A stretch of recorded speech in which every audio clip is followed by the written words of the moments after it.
রূপালী, call receive করছো না কেন? কি ব্যস্ত নাকি তুমি? না স্যার, বলেন। ভালো আছেন আপনি? হ্যাঁ, আমি ভালো আছি, কিন্তু তোমার মায়ের অবস্থা কেমন? উনি কেমন আছে? তুমি যে বললা যে কিছু টাকা পয়সা লাগবে মায়ের চিকিৎসার জন্য, তো এই জন্য আর কি ফোন করলাম, বুঝতে পারছো? হ্যাঁ স্যার, আমি একটু সমস্যার মধ্যে আছি স্যার। মানে আমার আবার সহজে কারো কাছে হাত পাতা হয় না তো। কিন্তু কি আর করার, মা অসুস্থ, হাসপাতালে ভর্তি করছে। এখন একটু বিপদের মধ্যে আছি স্যার। যদি আপনাকে তো আগে বলছিলাম, সম্ভব হয়তো কিছু টাকা পয়সা যদি দিয়ে এই মুহূর্তে হেল্প করতেন, আমি একটু কৃতজ্ঞ থাকতাম আপনার উপরে স্যার। রূপালী, আমি তোমার মায়ের চিকিৎসার জন্য টাকা তো রেডি করে রাখছি, তুমি একটু এসে নিয়ে যাও। আগামীকাল আসো তুমি। ও স্যার, তাহলে আমি আগামীকাল আপনার সঙ্গে কোথায় দেখা করব? উম আচ্ছা, তুমি এক কাজ করো রূপালী, তুমি আগামীকালকে অফিসে আসার দরকার নেই, তুমি আমার বাসাতে চলে আসো। আমার বাসাতে একদম ফ্রি আছে, লোকজন কেউ নেই।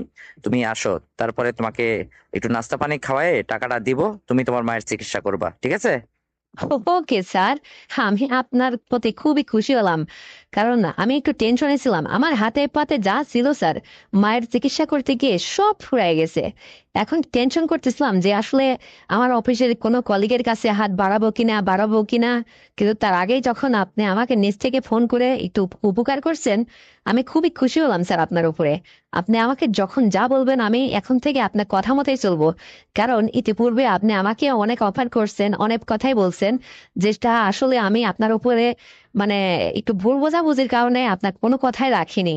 অথচ অন্যদের সাথে ঠিকই আমি ঘুরছি ফিরছি, তাদের অনেক কিছু দিছি, কিন্তু আপনাকে আমি বঞ্চিত করছি অনেক কিছু থেকে স্যার।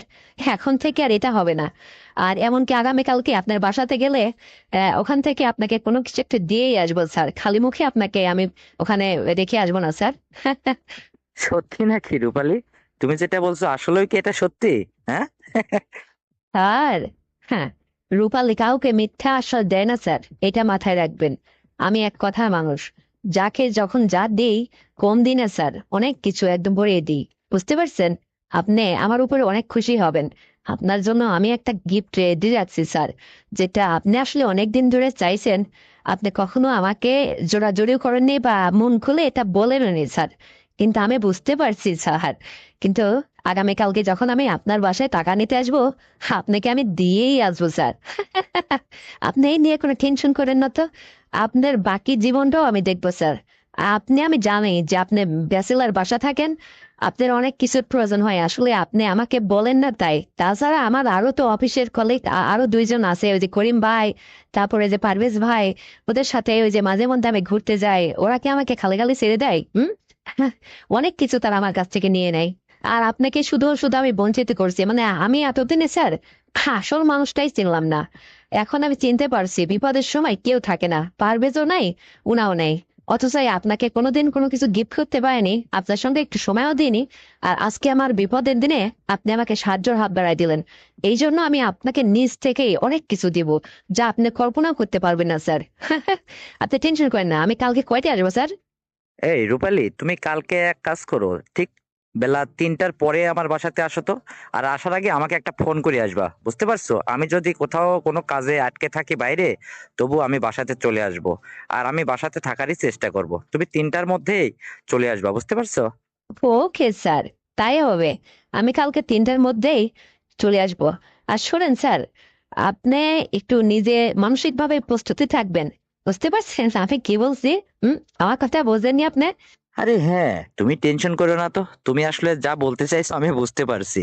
আমি রেডি আছি, তুমি এ নিয়ে কোনো টেনশন করো না। আমি কি ওই পারভেজ বা ওই করিম ওদের মতো নাকি? আমার হিসাবটা আলাদা। আমি একদম স্ট্রং আছি, তুমি আসো, কোনো সমস্যা নেই। আর আমার বাসাটা একদম ফ্রি আছে, কোনো লোকজন, কোনো কোলাহল, কোনো কিছু নেই। একদম নিরিবিলি। আমি তো একাই ব্যাচেলার থাকি, বোঝো না? ও 2 মাস 3 মাস পর পর দেশের বাড়িতে বাবা মায়ের সঙ্গে দেখা করতে যাই, আর তারপরে আসি, এই যে এখানে একাই পড়ে আছি। জানি না কবে বিয়ে শাদী করবো। আচ্ছা, তুমি কথা না বাড়িয়ে তুমি কালকে চলে আসো, হ্যাঁ? স্যার বলছিলাম যে মা তো এখন আপাতত একটু সুস্থ আছে। আর আজ কদিন আমি হাসপাতালে আছি, আমিও একটু ক্লান্ত মনে হচ্ছে নিজের কাছে। তো আমার বড় ভাই বা আমার ফ্যামিলির আরো অন্যান্যরা যারা আছে, ওরা আজকে রাতটুকু আমার মায়ের পাশে থাকবে হাসপাতালে। তো আমি বলছিলাম যে আগামীকালকে যদি আমি আপনার বাসাতে আসি, না হয় রাতটুকু আপনার সঙ্গে থেকে যাব, কোনো আপত্তি আছে আপনার স্যার? আরে না না, আপত্তি থাকবে কেন?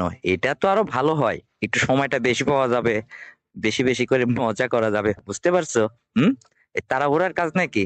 রিল্যাক্সে মনে করো বাসাতে ভালো মন্দ আয়োজন করলাম, খাওয়া দাওয়া করলাম, দুজনে আড্ডা মারলাম, অনেক কিছুই হলো। হুম। একটু সময় থাকলে পরে অনেক কিছু বোঝা যায়, অনেক কিছু অনুভূতিটা নেওয়া যায়, বুঝতে পারছো? আরে এই নিয়ে কোনো টেনশন করো না, তুমি একদিন কেন 2 দিন থাকো আমার বাসাতে, টাকা পয়সা নিয়ে তারপরে যাবা। আর এমন কি, তোমার আচরণটা যদি রাত্রে আমি একটু ভালো পাই, মানে তুমি আমাকে যদি গিভ এন্ড টেক অনেক কিছু যদি উপহার দাও, তাহলে তো এই টাকা তোমাকে পরিশোধ করতেই হবে না, বুঝতে পারছো? কোনোদিনও দিতে হবে না। তাই নাকি স্যার? হ্যাঁ, এত খুশি মনে মনে। হুম, এতদিনে বুঝতে পারছি স্যার আপনার মধ্যে অনেক রোমান্টিকতা আছে, কিন্তু আপনি কখনো প্রকাশ করেননি ওই পারভেজদের মতো। আর আজকে যখন আপনি আমার বিপদে দাঁড়াচ্ছেন আমার পাশে, তো আমি তো আপনাকে কি যে দেবো আর কি না দেবো আমি নিজেই খুঁজে পাচ্ছি না। তারপরেও আবার এখন আবার বলছেন যে যে টাকাটা আপনি আমাকে হাওলাত দিবেন, এই টাকা আপনাকে ভবিষ্যতে আর কোনোদিনই দিতে হবে না। তাহলে স্যার আমি আপনাকে কি দেব স্যার? আমার কাছে কি আছে? আমার এই পায়ের থেকে মাথা অব্দি এইটুকু ছাড়া তো স্যার আর কিছুই নেই। এতে কি আপনার মন ভরবে স্যার? খুশি হবেন আপনি? হ্যাঁ। দেখেন স্যার, আমি সারা রাত ভরে আপনার সেবা যত্ন করবো। আপনি দেখবো কত পারেন স্যার, যত খুশি তত করবেন। আমার কোনো আপত্তি নেই স্যার। তবে কোনোদিন এই টাকা পয়সা আর আমার কাছ থেকে চায়েন না, আর আমিও আপনাকে দিতে পারবো না স্যার, কারণ আমার হাতের অবস্থা তো আপনি বুঝতেই পারছেন। মায়ের চিকিৎসার জন্য অনেক কিছু শেষ করে ফেলছি, মানে আমার হাতে টাকা পয়সা যা ছিল জমানো সব শেষ। এখন শুধু আপনি এই যে আমাকে এই মুহূর্তে এইটুকু হেল্প না করলে আমি তো আসলে একটু মানে পেরার মধ্যে পড়ে যেতাম যে কোথায় কি করবো, কার কাছে চাইবো। আমার ভাই ব্রাদার তারাও কোনো অর্থবর্তীশালী না, তারা গরিব মানুষ, বুঝতে পারছেন স্যার? এখন যদি আপনি চান, আমি তো মহারানীর কাছে আপনার কোনো কিছু অভাব থাকবে না স্যার। মহারানী আপনাকে সব কিছু গিফট করবে, আপনি শুধু রেডি থাকেন, আপনি পারলেই হয়। বুঝতে পারছেন স্যার? আপনি আসলে মানে এই কথাটা অনেক দেরি করে ফেলছেন স্যার, আগেই বলতেন। আমি কত সময় কত কাউকে দিছি, আরে আমি পারমানেন্টলি স্যার আপনার থাকতাম, কারণ আপনার কাছে এত সুযোগ থাকতে আমি কেন এদিক সেদিক যাব? যেহেতু আপনি ব্যাচেলার থাকেন, ওখানে সুযোগটাই তো 100% স্যার। আর আপনি শুধু আমাকে এটা মুখ ফুসকে কোনোদিনও বলেননি, সততা সততা নিয়েই পড়ে থাকেন। কি লাভ হলো আপনার? এই যে আজকে বললেন, আজকে দেখেন তো না চাইতে কত কিছু আপনি পেয়ে যাচ্ছেন। হুম। ঠিক আছে স্যার। রূপালী, হেসো না হেসো না, দেখবো নে তুমি আমাকে কতটাই আদর যত্ন করতে পারো। দেখা যাবে নে, আমিও কম না, বুঝতে পারছো? যেহেতু বিয়ে শাদী করিনি, আমি তো ইয়াং মানুষ। আর তুমি আসো, দেখবো নে তারপরে তুমি কত পারো না আমি কি করতে পারি। হুম। আরে আমার বাসাতে আসতেছো না তুমি? তোমার সেবা যত্ন তো আমাকে করতেই হবে বেশি বেশি করে। আর যদি তোমার আমার সেবা যত্ন ভালো লাগে, তাহলে মাঝে মধ্যে এসো আমার বাসাতে, বাসা তো ফ্রি আছে নাকি? হ্যাঁ স্যার, দেখবো নে আপনি কত পারেন। ঠিক আছে স্যার, আমি আসতেছি আগে, তারপরে আমার যতক্ষণ না হবে অতক্ষণ কিন্তু আপনাকে ছাড়ছি না। আর এরপর থেকে স্যার নিয়মিত, বুঝতে পারছেন, মানে নিয়মিত আমি আপনার বাসায় আসবো, আসা যাওয়া করবো, যেহেতু কোনো বাধা নেই, আপনার বাসা তো ফ্রি আছে। আর আপনিও আমাকে যখন প্রয়োজন হয়, আপনার কখন বা কি প্রয়োজন হয় না হয়, মনের মধ্যে কি উদয় হয়, এটা মনের মধ্যে চাপা রাখবেন না স্যার। আপনি আমাকে খালি একটা ফোন করবেন, তাই আমি টুক করে আপনার বাসাতে চলে আসবো, এসে রাতটুকু থেকে যাব না হয়। তাহলে কি হবে? আপনার সবকিছু ইয়ে হলো না, সমাধান হলো না স্যার, আমি যদি আপনার কাছে আসি? আরে আপনি কত খুশি হবেন আমি কাছে গেলে, জানেন? আপনি কল্পনা করতে পারবেন না যে জীবনে আপনার আর মনেই হবে না যে বেশাদি করি আর। বুঝতে পারছেন স্যার? আমি ঠিক আছে, তো রাখতেছি, মায়ের কাছে লোকজন আসছে তো আর এখন কথা বলতে পারছি না। তো আগামীকালকে 3টের পরে আমি আসছি, আপনি বাসায় থাকবেন, কোথাও যাবেন না। Okay sir. তো বন্ধুরা, আমার এই স্যারের সাথে সংলাপটি শুনে যদি আপনাদের একান্ত ভালো লেগে থাকে, তাহলে এক্ষুনি চ্যানেলটিকে সাবস্ক্রাইব করে দেন, ভিডিওতে একটা লাইক দেন, আর শেয়ার করে অন্যকে দেখার সুযোগ করে দেন। আর হ্যাঁ বন্ধুরা, আরো সুন্দর গল্প নিয়ে আসছি, ততক্ষণে সবাই নিজের যত্ন নিন। আল্লাহ হাফেজ।